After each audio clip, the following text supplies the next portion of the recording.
14 জানুয়ারি 2025 বেলা 10টা থেকে 2টা পর্যন্ত জাতীয় প্রেস ক্লাবের সামনে গ্রাহক গ্যাস পাইপ লাইন নির্মাণ ঠিকাদার ঐক্য ফেডারেশন বাংলাদেশ কর্তৃক আয়োজিত মানববন্ধন কর্মসূচির আয়োজন করা হয়েছিল। উক্ত মানববন্ধন কর্মসূচিতে প্রধান অতিথি হিসেবে উপস্থিত ছিলেন ভিপি নুরুল হক নূর, সভাপতি গণ অধিকার পরিষদ। মানববন্ধন কর্মসূচিতে আরও উপস্থিত ছিলেন সভাপতি আবুল হাশেম পাটোয়ারি ও এম অলিউল্লাহ হক, সাধারণ সম্পাদক গ্রাহক গ্যাস পাইপলাইন নির্মাণ ঠিকাদার ও ঐক্য ফেডারেশন বাংলাদেশ। মানববন্ধন কর্মসূচিতে সাধারণ ঠিকাদার সহ সমাজের নানা স্তরের গ্যাসের গ্রাহক অংশগ্রহণ করেন। মানববন্ধন কর্মসূচিতে বক্তারা বলেন, পেট্রোবাংলা 6টি সাবসিডিয়ারি কোম্পানি লিমিটেড এর তিতাস গ্যাস এবং কর্ণফুলী গ্যাস, বাখরাবাদ গ্যাস এবং পশ্চিমাঞ্চল গ্যাস এবং Jalalabad gas, Sundarban gas distribution company লিমিটেডের অধীনে বিগত 10 বছর যাবত অর্থাৎ 2015 সাল থেকে গ্যাস সংযোগ প্রাপ্তির জন্য ডিমান্ড নোট, অভ্যন্তরীণ পাইপলাইন নির্মাণ, রাস্তা কাটার অনুমতি, ঠিকাদারের কাজের বিলসহ অন্যান্য সকল অর্থ ব্যয় করিয়া আবেদন জমাদানকারী সিরিয়ালে অপেক্ষমান থাকা 2,15,000 গ্রাহকগণের গ্যাস সংযোগ অবিলম্বে প্রদান ও বিদ্যমান লাইন হতে চুলা বর্ধিতকরণ কাজ চালু করা ও বিদ্যমান লাইন থেকে নতুন সংযোগ প্রদানের দাবি তোলার জন্য জোরালো কর্মসূচি প্রদানের অঙ্গীকার করেন।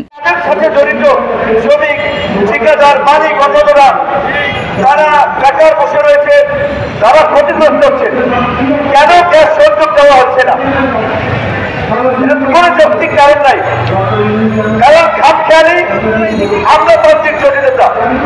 আমরা চাই দ্রুত সময়ের মধ্যে এই আমলাতান্ত্রিক জটিলতা নিরসন হয়ে অনতি বিলম্বে আবাসিক এলাকায় গ্যাস সংযোগ দেওয়া হোক এবং পাশাপাশি শিল্প খাতে গ্যাসের লাইনের এই আমলাতান্ত্রিক জটিলতা দীর্ঘসূত্রিতা দূর করে সহজীকরণ করা হোক। আপনারা মনে আছে কিনা জানি না, আমাদের বাণিজ্য মন্ত্রী কিন্তু বলেছিল আপনার 25-এ খনিজ সম্পর্ক লাইন দিতে গিয়ে 20 কোটি টাকা ঘুষ দিয়েছেন, এরকম কথা বলছে।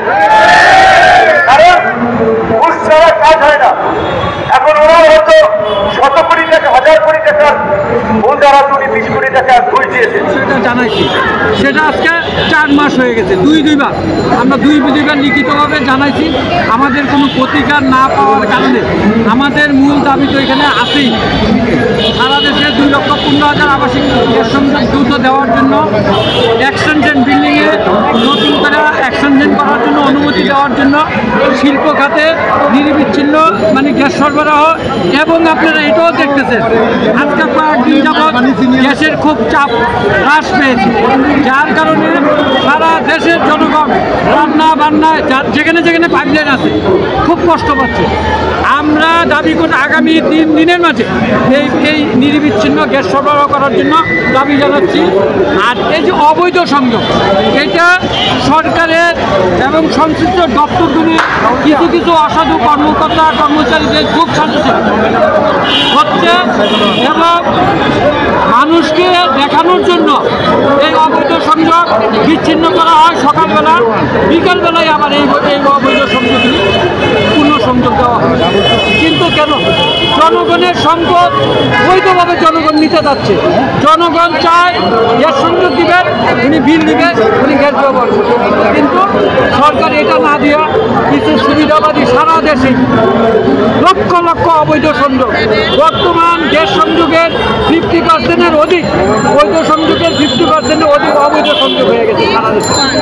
একটা সংযোগ কাটে না, কাটলেও সকালে কাটে, উড়াই আবার বিকালে লাগাই ওদের অন্য লোক দিয়ে। এটা আমরা জানি, এইভাবেই চলতেছে। জালিয়াতি, হাজার হাজার কোটি টাকার গ্যাস চুরি করে, তারপরে সারা দেশের নতুন